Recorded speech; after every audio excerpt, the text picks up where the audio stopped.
핵 무기와 관련되어 있습니다. 이 모든 세계 여론들이 천안문 광장 망루의 북중로가 같이 섰다. 네. 이걸 대대적으로 보도하고 향후 어떻게 될 거냐 지금도 계속 분석하고 있는 북한, 중국, 러시아는 다 핵을 가진 나라들입니다. 그런데 거기에 대한 우리 한미일을 보면 미국만 핵이 있고 그러네요. 일본과 우리는 핵이 없어요. 아니 러시아라는 뒷배가 오히려 지금 북한이 러시아에 찾아가는 것보다도 러시아가 북한에 더 많이 와요. 좀 이거 도와주세요. 이거 좀 해주세요. 그러니까 뒷배가 생긴 거예요. 돈도 들어오고 지금 현 상황에서는 모든 게 다 막혀 있고 쉽지 않죠. 북한이 힘들어야 나오겠는 거예요. 중국이 여기에 대한 호응이 좀 약간 입장이 엇갈리는 것 같아요. 김주애가 열차에서 내리고 같은 장면인데 북한이 카메라로 찍는 각도와 중국 언론이 찍어서 홍보하는 각도가 전혀 다르거든요. 네, 오늘은요 태영호 전 민주평통 사무처장님 모시고 지금 북한에도 여러 변화들이 좀 있는 것 같은데 그걸 가장 정확하게 분석해 주실 태영호 전 사무처장이십니다. 바로 모시겠습니다. 어서 오십시오. 예, 반갑습니다. 네, 반갑습니다. 아유, 오자마자 이렇게 88 포르테를 매우 탐내고 계시는 것 같아요. 네. 글쎄요, 이게 뭐 한두 통도 아니고 왜 저렇게 많이 났을까 저기다가. 굳이 여기 5개 놓을 필요 없죠. 하나는 드려야 되겠죠. 이거 여기 출연하면 하나씩 주는 거예요. 이거. 아유, 원래는 아닌데. 아이고. 우리, 네, 처장님은 드려야 될 것 같습니다. 두 손으로 받아가시는 오자마자. 종종. 네. 감사합니다. 자, 우리 태용호 사실 이제 전에 국회의원도 하셨었고, 그리고 민주평통에서 사무처장을 해주셨는데 지금 요즘은 뭐 주로 하고 계세요? 제가 지난 그 7월 중순에 민주평통 사무처장에서 퇴임한 이후로 원코리아 운동이라는 걸 하고 있거든요. 원코리아. 이게 무슨 운동인가 하면 지금 우리나라 상황을 들여다보면 뭐 북한은 뭐 이제는 두 개 국가로 가자 이렇게 하고 우리한테다 계속 지금 뭐 국호도 조선민주주의공화국을 불러달라. 그다음에 휴전선도 이제는 국경선으로 하자 계속 제안하고 있는데 우리 저 국내 상황도 그렇게 넉넉진 않아요. 지금 보면 우리나라에서 통일 공감대에 대한 그 여론이 계속 지금 떨어지고 있고 낮아지고 있고 꼭 해야 되냐? 그다음에 지금 젊은 세대들은 통일이 과연 필요할까? 뭐 지금 갈라지고도 잘 먹고 잘 사는데 뭐 굳이 이런 그런데 저 같은 사람은 이러다가 이거 진짜 두 개의 국가로 이거 분단이 고착될 거다. 그래서 절대 우리는 이렇게 분단되면 안 되고 우리는 원래 뿌리도 하나였고 앞으로 반드시 하나가 돼야 된다 해서 원 코리아 이런 운동을 지금 제가 하고 있습니다. 그래서 제가 유튜브도 열심히 하고 지금 우리나라에서 우리 국민들이 북한에 가볼 수 없으니 북한에 대한 궁금증, 호기심 이런 게 점점 떨어져요. 그래서 제 유튜브에서 좀 재미나는 스토리도 만들어서 좀 궁금증도 생기고 통일이 되면 좋겠네. 뭐 이런 통일에 대한 공감대, 당위성 이런 것도 제가 좀 전파하고 이런 활동을 하고 있습니다. 통일과 관련된 뭐 시민운동 이렇게 하신다 생각하겠습니다. 뿌리가 하나라는 걸 제외하고 꼭 통일을 해야 하는 이유는 뭐예요? 저 젊은 MZ 세대들이죠. 저의 생각은 아니지만 어쨌든 그런 궁금증을 가진 분들도 있어서 그건 현실적인 문제 궁금증을 떠나서 과연 이겁니다. 통일이 되면 나한테 뭐 좋은 게 있을까? 본인의 개인을 지금은 다 개인이 이걸 놓고 이야기하거든요. 근데 지금까지 우리나라는 실제 섬과 같은 나라였어요. 휴전선에 의해서. 그래서 지금 우리나라의 경제력 같은 건 이제 세계적인 10위권이기 때문에 이제는 우리나라가 다시 한번 경제적으로 도약하려면 이젠 새로운 시장을 향해서 나가야 됩니다. 그런데 우리는 지금까지 해양 국가처럼 바다 쪽으로만 너무 많이 나갔어요. 그래서 향후 우리가 통일이 되면 중국이나 러시아, 몽골과 같은 그런 거대한 내륙국가 시장에 우리가 바로 접근할 수 있는 이런 지리적인 유리성이 생기고 이렇게 되면 우리 경제 또 우리나라의 내수 또 이게 대단히 이제 커지고 이렇게 되면 우리 젊은 세대들에도 취업의 기회라든가 또 우리가 가지고 있는 여러 첨단 노하우 이런 기술들이 더 활용될 수 있는 이런 기회가 열리는 거죠. 그러니까 우리 경제를 위해서도 더 통일이 필요하다 이런 말씀이신 것 같네요. 자, 그럼 이제 본격적으로 최근에 이제 북한이 국제 뉴스에 엄청 또 나왔습니다. 김정은 딸과 함께 중국에 갔잖아요. 뭐 여러 개가 궁금한 게 많은데 일단 저는 좀 뭐 작은 문제긴 합니다만 김주애는 도대체 왜 거기 간 거예요? 이 김정은의 입장에서는 네. 김주애가 아직 12살밖에 안 되는 미성년자지만 네. 다 큰 성년처럼 네. 또 앞으로 북한의 4대 후계 구도에 맞추어서 중국에다가 네. 또 전 세계에 적극적으로 홍보하기 싶어 한 것 같아요. 아. 네. 그래서 이번에 이제 중국에 데리고 갔는데 네. 이 김주애에 대해서 북한의 언론과 김정은이가 우대했던 바와 중국이 여기에 대한 호응이 좀 약간 입장이 엇갈리는 것 같아요. 왜냐하면 김주애가 열차에서 내리고 같은 장면인데 북한이 카메라로 찍는 각도와 예. 중국 언론이 찍어서 홍보하는 각도가 전혀 다르거든요. 사진 다시 보여주세요. 네. 그래 그렇죠. 예, 이건 지금 북한이 이제 그 김주애가 잘 나오게 찍은 것 같고 예. 아, 이건 북한이 찍은 거고. 네. 첫날 이제 중국이 찍은 데는 이제 김주애의 얼굴이 다 가리고 이제 이게 사람들이 보고 중국 언론에서 누군지 모르게 이렇게 돼 있고 그다음에 김정은이 방문이 끝나자마자 북한 언론이 공개를 했어요. 이거 예. 모든 그 다큐로서 그때 보면 학권이 김주애가 중심에 있습니다. 그런데 여기서 우리가 지금 알고 넘어야 될 게 뭔가면 북한 주민들은 외부 세계와 철저히 차단되어 있습니다. 인터넷도 없고. 네. 네. 그러니까 김주애가 중국에 가서 어떤 우선적인 대우를 받았는지 또 다른 나라에서는 이걸 어떻게 보는지에 대한 정보가 전혀 없습니다. 오직 북한이 만든 영화나 신문을 보고 알 수 네. 있는데 네. 그것만 보면 김정은이 열차에서 내릴 때 상당히 우선적으로 받았고 또 김주애가 북한 대사관 이제 들어가서 차에서 내려가지고 김정은이가 북한 대사관 대사관 간부들한테 인사하고 그다음에 김주애가 또 나가고 또 오는 또 열차 안에서 간부들만 모여 앉아 하는 해에 김주애가 등장하고 하면 외부로에 대한 정보가 없는 북한 사람들은 네. 아 이게 김주애를 차후 북한의 후계자로 중국이 받아들였구나. 해외에서도 어마어마하게 김주애의 지위가 인정받네라는 착시 현상이 일어납니다. 그런데 현실은 우리는 인터넷을 통해서 실제 일어날 일을 다 보잖아요. 그런데 현실은 뭐냐? 데리고 갔지만 김주애가 공식 석상에는 나타나지 못했습니다. 김정은이가 자기 딸 주애를 중국 간부들에게 공식 소개하지도 못했고 그저 아버지가 따라간 딸의 위치였던 거예요. 예, 그러나 북한 지금 내부에 홍보하는 이 모든 내용을 보면 마치도 김주애가 중국에 가서 제2인자로서의 그런 우선적인 대우를 받은 것처럼 모든 게 다 편집되어 있어요. 북한에서는 후계자로 대신 중국이나 다른 데서는 전혀 인정하지 않는 이런 상황이란 말씀이신 거예요? 네, 그렇죠. 네. 알겠습니다. 근데 김정은의 의도는 명확하게 차기 후계자는 주애야를 말하고 싶은 거예요? 김정은은 딱 주애라기보다도 북한은 4대도 또 역시 후계 구도로 간다. 이걸 이제 각인시키고 싶어 내가 하는 거예요. 혹시 제거되더라도 또 있다? 네, 이게 왜 그러는가 하면 이게 중국과 북한 사이에 뿌리 깊은 내용이 있는데 뭔가 하면 중국은 공산당 국가입니다. 예. 그러면 공산당 국가의 첫 번째 원칙이 뭐냐면 이게 후계를 반대해요.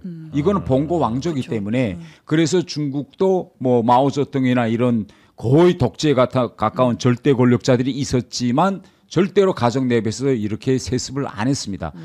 북한에서 처음 세습할 때도 마오쩌둥이나 준레와 같은 그런 사람들한테 김일성이가 김정일을 소개해서 승인을 받으려고 했는데 못 받았습니다. 갔죠. 그래서 鄧小平 시대에 와서야 북한이 자기 사정을 설명하면서 승인을 받았거든요. 그래서 이번에 모든 언론들이 김주애가 열차에서 내리자마자 이번에 김주애를 데리고 간 곳은 후계자 신고식이다. 그래서 신고식이 어떻게 열리느냐라고 주의 깊게 봤는데 결국은 신고식은 열리지 않았습니다.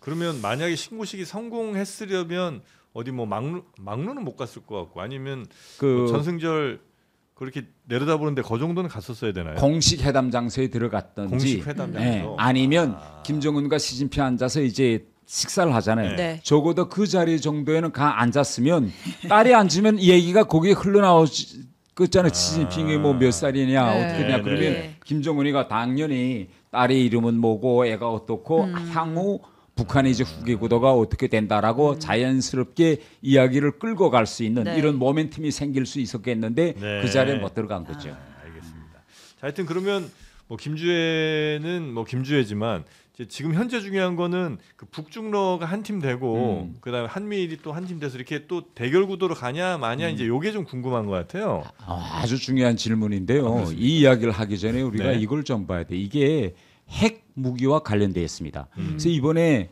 이 모든 세계 여론들이 천안문 광장 망루에 북중로가 같이 섰다. 네. 이걸 대대적으로 보도하고 향후 어떻게 될 거냐 지금도 계속 분석하고 네네. 있는. 이게 왜 그런가 하면 자 이게 핵무기인데 북한, 중국, 러시아는 다 핵을 가진 나라들입니다. 그런데 거기에 대한 우리 한미일을 보면 미국만 핵이 있고 그러네요. 일본과 우리는 핵이 없어요. 그러면 핵을 가진 3국과 핵이 없는 3국이 이제 버티면 어떻게 되는가 하면 이 지역에서 그 어떤 군사적인 충돌이 일어난다면 핵을 가진 미국을 중심으로 해서 또 한국과 일본은 미국의 의지에서 모든 군사활동을 해야 됩니다. 그런데 북한이나 중국은 또 러시아는 핵을 가지고 있는 나라이기 때문에 독자적인 군사활동이 가능해요. 독자적으로 네. 힘을 합하지 않아도. 그래서 지금 전문가들이 이게 향후 앞으로 한반도나 타이완에서 군사적 충돌이 일어날 경우 우리 같은 경우에는 뭐냐 미국이 어떤 결심을 내릴까 미국이 축이 어떻게 되는가에 우지할 수밖에 없거든요. 그러나 북중로는 그렇지 않아요. 그래서 다들 여기에 대한 신경이 쓰이는 거고 두 번째는 이번에 전문가들이랑 전 세계가 관심을 가지는 게 뭔가 하면 자 우리는 한미일이 이게 대단히 오랫동안 제도화된 협력관계입니다. 예. 그래서 뭐 우리나라에든 미군이 있고 일본에든 미군이 있고 네. 3개국이 계속 협의하고 제도적으로 이게 계속 굴러와요. 북으로 중은 제도화된 게 아닙니다. 구조가 없어요. 그렇겠죠. 처음으로 모인 거예요. 그러니까 다들 저 세 사람이 모여서 앞으로 한미일처럼 이게 제도화로 고착되느냐 네. 아니면 일회성으로 끝나느냐. 그런데 이게 일회성으로 끝나지 않고 제도화돼서 이게 고착돼 나가면 어떤 현상이냐? 우리는 민주주의 국가들입니다. 네. 민주주의 국가들에서 이런 군사 협력이나 동맹 관계를 고착시키는 거는 상당히 오랜 프로세스예요. 예. 왜 뭐 토의하고 뭐 정권이 또 바뀌면 또 이 정책이 달라지고 그런데 북중으로는 권위주의 국가들입니다. 지금은 제도화가 안 됐다 해도 세 정상이 만나서 하자라고 사인하면 바로 그다음부터 속도가 날 수 예. 있는데 이게 제도적 구조적으로 다르기 때문에 지금 대단히 여기에 대해서 지금 걱정하고 있는 거죠. 근데 역사적으로 북중러가 가깝지는 않았잖아요. 네. 되게 갈등이 많은 관계였는데 네. 우리 입장에서야 그냥 너네 팀인 것 같다 보지만 사실은 손을 잡고 동맹을 맺기에는 너무 뭔가 갈등 관계가 오래된 거 아니에요? 사이가? 그런데 그 일단 우리가 뭘 봐야 되는가 하면 우리가 지금 우지하고 있는 미국이나 일본 이런 거 보면 일단 우리는 영토적으로 붙어 있질 않아요. 네. 뭘 일이 생기면 6.25 전쟁 때처럼 미국이 먼 데서부터 중원이 와야 되잖아요. 예. 그러니까 올지 안 올지 뭐 지금 뭐 말로는 북한의 핵을 쓰면 미국의 핵 응집 보복 할 거야지 한다가 아니거든요. 그런데 북중으로는 일단 국경이 다 붙어 있어요. 붙어 있기 때문에 쉽게 기동하고 6.25 전쟁 때처럼 중국이 결심하면 바로 압록강을 넘어 들어오고 이런 이제 구조인데 이제 이 북중으로 협력이 쉽지 않을 거다라고 다들 생각했는데 우크라이나에서 전쟁이 터졌잖아요. 그러니까요. 터져가지고 다들 처음에는 야 러시아가 뭐 금방 이길 거야라고 했는데 해보니까 러시아도 쉽지 않아. 그러면 용병을 어디서 데려오느냐 이런 문제가 제기됐는데 결국은 북한군이 북한에서. 용병으로 갔잖아요. 그 보내주면서 니네 전쟁 나면 우리도 러시아도 보내줄게. 그것까지 썼잖아요. 그래. 네. 그래서 지금 다음 문제는 뭐인가 하면 이겁니다. 만약 중국이 타이완에서 그 어떤 군사적 행동을 일으킬 때 이번에 우크라이나 전쟁을 김정은이가 도와준 것처럼 북한과 중국 사이도 그런 군사적인 협력 관계가 있을까? 네. 이렇게 되면 한반도에서는 어떤 일이 일어날까? 그러면 한반도에 와 있는 미국은 어떻게 될 건데?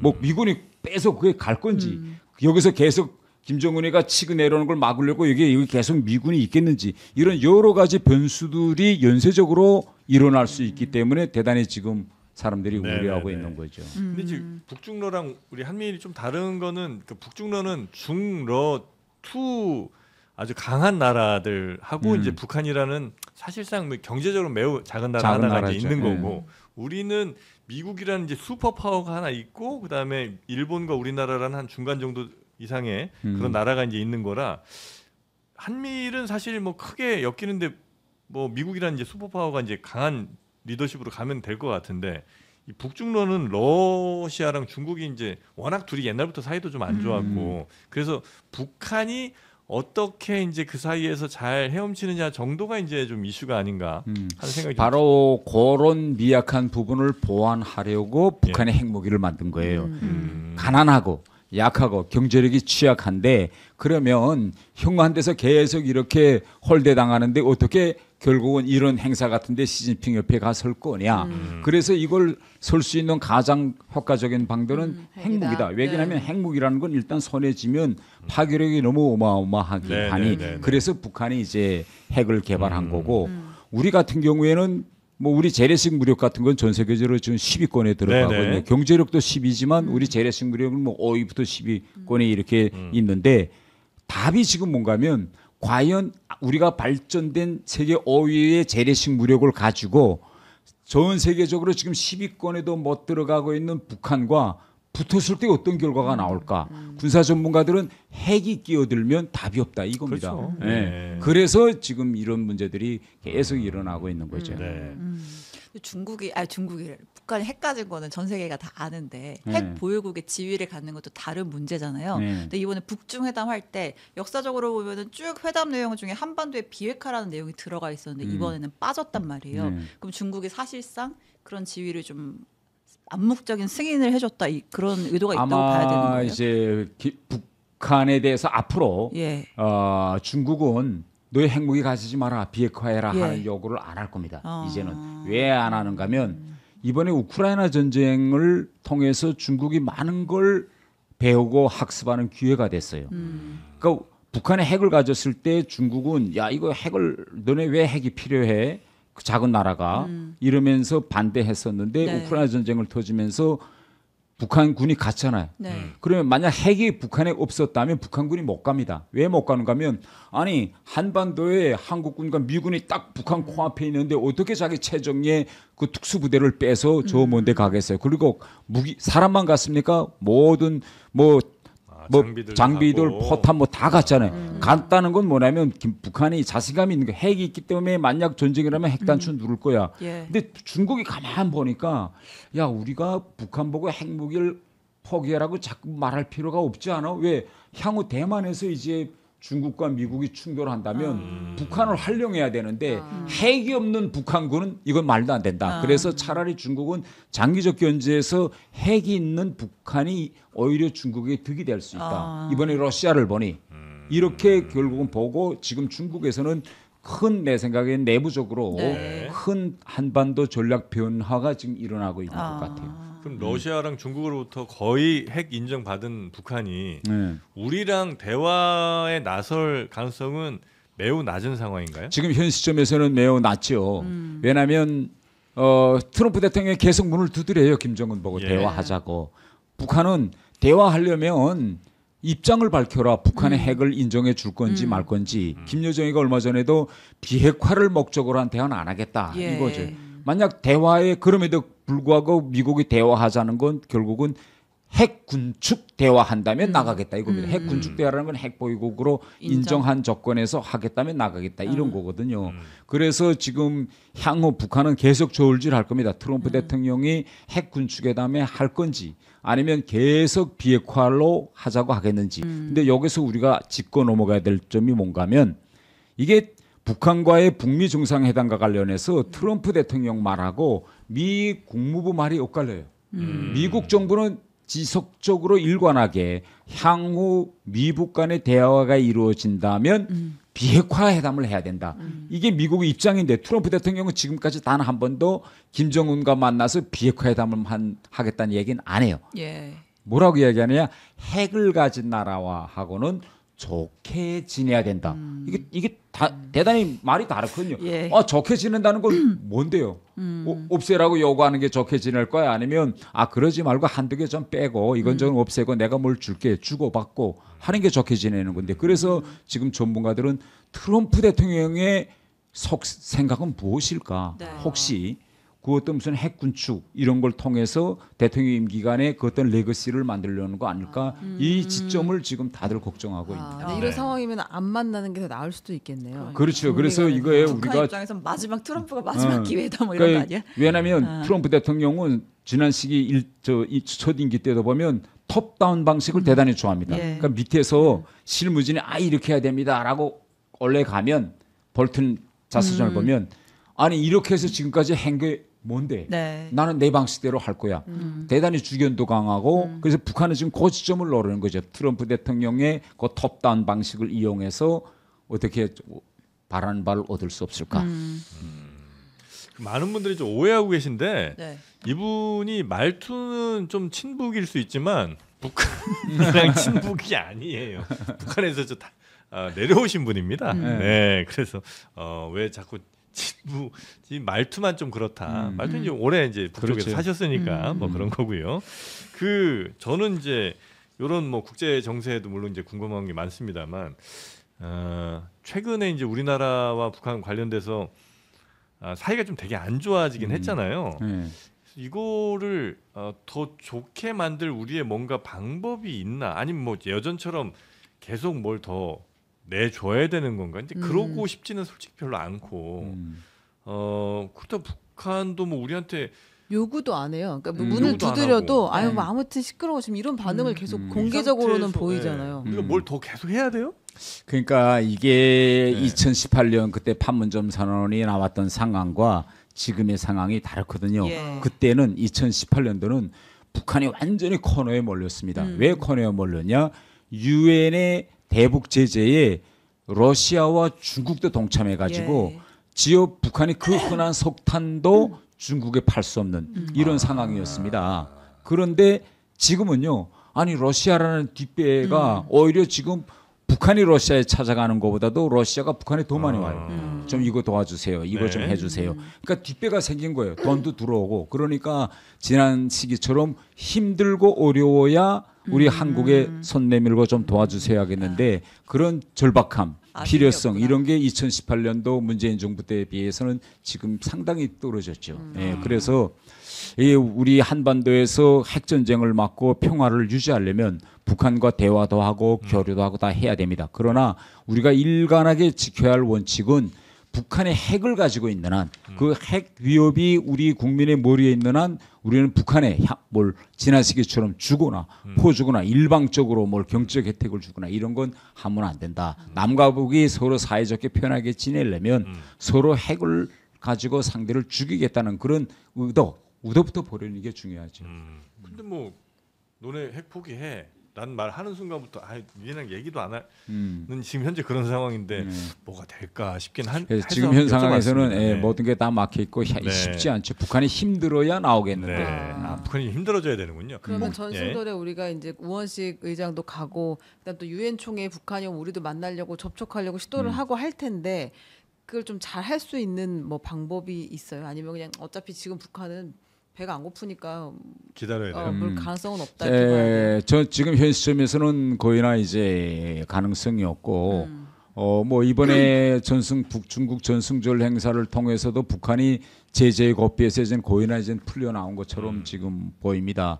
그래서 저는 이럴 때일수록 우리가 일방적으로 자꾸 북한의 유화 제스처면 표시하지 말고 때로는 좀 강경한 입장도 좀 취하고 이렇게 하는 것이 향후 우리가 대북 관계에서 주도권을 쥐는 뭐 이런 북한이 지금 대화에 관심도 없는데 계속 우리만 문을 두드리고 라블컵을 보내고 하면 뭐 그것이 결국은 대화 재개 남북 관계 개선에 도움이 저는 되지 않을 거다 이렇게 생각합니다. 그 얼마 전에 1년 전쯤에 저 무인기 좀 우리가 보냈잖아요. 아 러브콜이에요 그거? 아니 근데 그게 고백 공격 아니야 이쯤 되면? 왜 북한에서는 아무 대응을 이렇게 안 했을까요? 아니 대응했죠 그때 네. 북한이 그 무인기 오자마자 그걸 사진으로 찍어서 네. 신문에 그때 대문자마자 대대적으로 이거 했고 이렇게 도발했다 이렇게 했는데 실제 상대 지역에 무인기를 먼저 들여보낸 건 북한입니다. 아니, 그렇죠. 뭐 용산에 북한은 먼저 뭐 한두 왔으니까. 번도 아니고 네. 여러 번 우리나라에 무인기를 들여보내고 실제 도발은 저들이 하고 네. 그리고 이제 우리 무인기가 들어왔다고 이제 지금 떠들어대고 있는데 물론 남과 북이 서로 이렇게 그 평화롭게 지내서 서로 무인기를 보낸 일이 일어나면 안 되겠죠. 그러나 북한이 먼저 그것도 한두 번도 아니고 지금 우리 대통령 저 용산 상공에까지 무인기 서울에까지 네. 이렇게 그것도 대낮에 이렇게 들여보는 이런 상황이기 때문에 저는 우리가 비례 대응을 해야 된다. 저는 이렇게 생각합니다. 오히려 북한이 보냈을 때 우리도 보내는 게 그렇죠. 맞다. 그래서 그래서 북한을 자제시키고 자극시키고 그런 행동을 멈추게 해야 되는데 네. 북한이 들여보낸 비행기 그때 무인기에 대해서는 적절히 전 대응을 하지 않았다고 지금 봅니다. 그리고 우리가 지금 들여보는데 이걸 가지고 지금 뭐 조사하고 어떻게 무인기가 들어갔고 뭐 지금 몽땅 다 까발켜가지고 군 내부의 동작 원리와 비밀까지도 지금 모조리 다 지금 드러나고 있는 상황이 아닙니까? 근데 저는 다만 이제 이번에 했던 거는 단순한 군사 보복 성격이 아니고 어떤 북한의 또 다른 보복성 공격을 의도하기 위해서 보냈다 이제 이런 의혹이 있기 때문에 좀 조사를 해보는. 저는 그렇게 생각해요. 예. 이거에 의하면 우리 북한도 알아요. 우리 무인기가 이제 그 뭐 예. 북한의 뭐 새로운 군사적 도발을 일으키기 위해서 들어간 것이 아니라는 거. 그리고 지금 현 남북 관계를 볼 때 우리 무인기가 북한에 들어갔다고 해서 북한이 우리를 향해서 군사적 행동을 취할 상황이 아닙니다. 지금 객관적으로 보면 왜 이런 상황이 아닌가 하면 지금 북한은 생각이 다 어디가 있냐? 러시아에 가 있어요. 거기에 북한군이 가 있고 무기가 생산되는 거 거기에 몽땅 다 가서 지금 거기서 지금 돈을 벌고 있는데 왜 한반도 상황을 긴장시켜 가지고 러시아에 가 있는 군대도 다시 다 북한으로 돌아오고 이렇게 북한으로는 이거 저로에 돈 벌 수 있는 기회인데 그래서 우리가 무슨 무인기를 들여보는 데서 그 다음날 북한이 우리를 향해서 군사적인 뭐 도발로 이것도 아니고 북한도 치밀하게 계산하고 있기 때문에 예. 너무 바빠서 그냥 오물풍선 정도 지금 보내주고 자기가 러시아하고 이런 거. 예.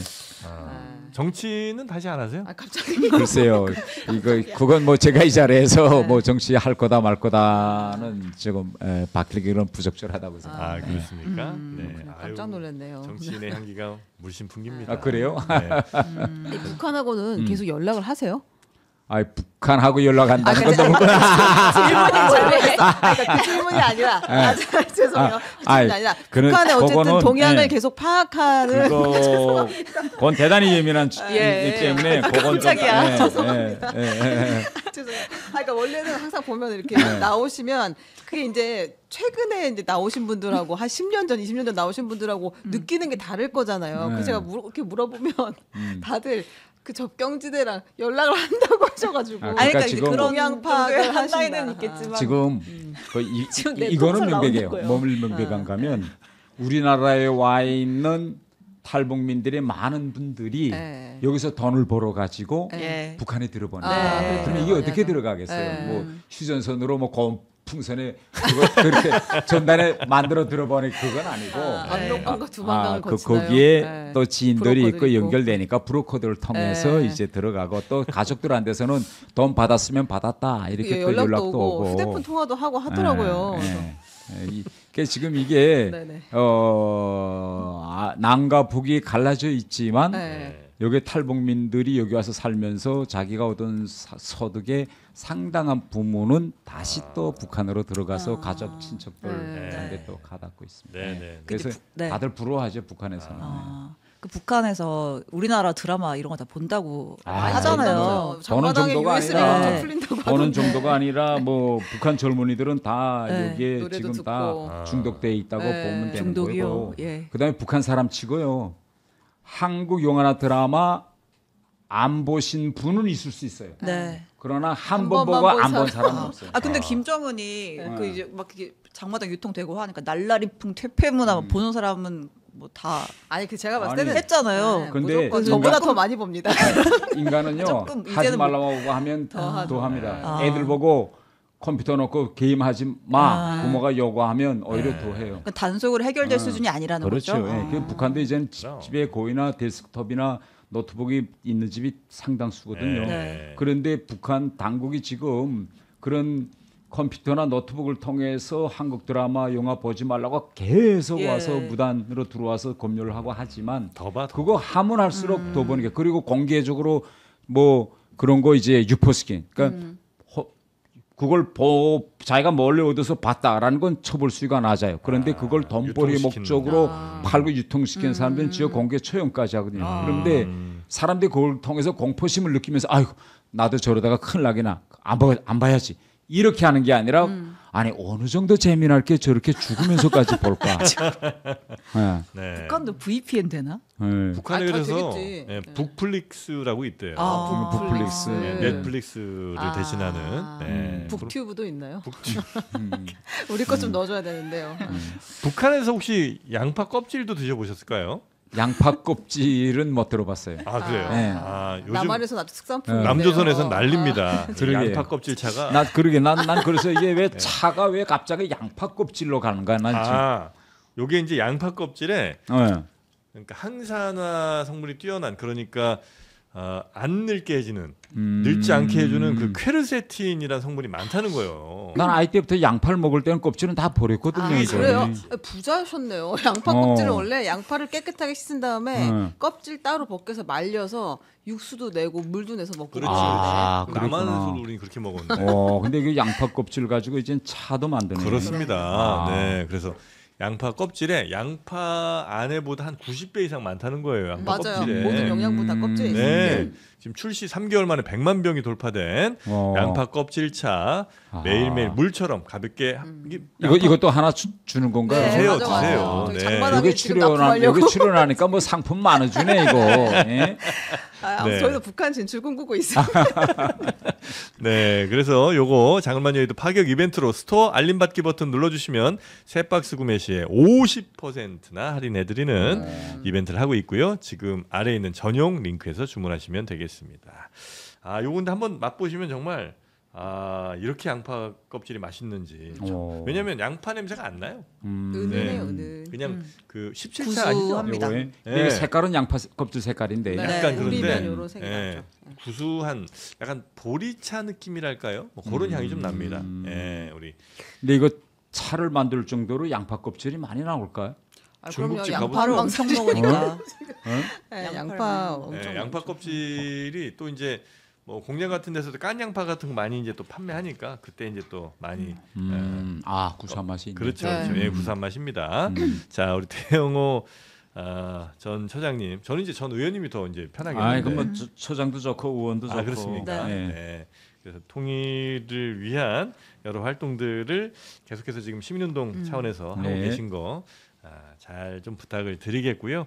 또 통일에 대해 부정적 인식을 갖고 있는 분들에게도 뭐 이 통일이 우리에게 경제적으로나 또 아니면 우리 민족이라는 그 어떤 정체성 이런 것에 있어서도 또 필요할 수 있는 일이라는 걸 또 열심히 설명을 좀 해주시면 네. 아마 젊은 세대들도 좀 더 그 생각을 좀 바꿀 수 있지 않을까 하는 생각을 네. 해봅니다. 네. 네. 어떻게 점심 맛있게 드셨죠? 예, 이제 요 끝나고 가서 드셔야죠. 식사하려고요. 끝나고. 예. 아유. 식사들 지금 못 하고 계속 11시부터 하는 그렇죠. 거 아니에요? 네, 아유, 우리 저 예. 기자분들 네. 저 식사 좀 사주시고요. 예. 빨리 끝내야 밥을 먹을 수 있어요. 알겠습니다. 계속, 네. 예. 자, 우리 태영호 전 의원님 오늘 대단히 감사하고요.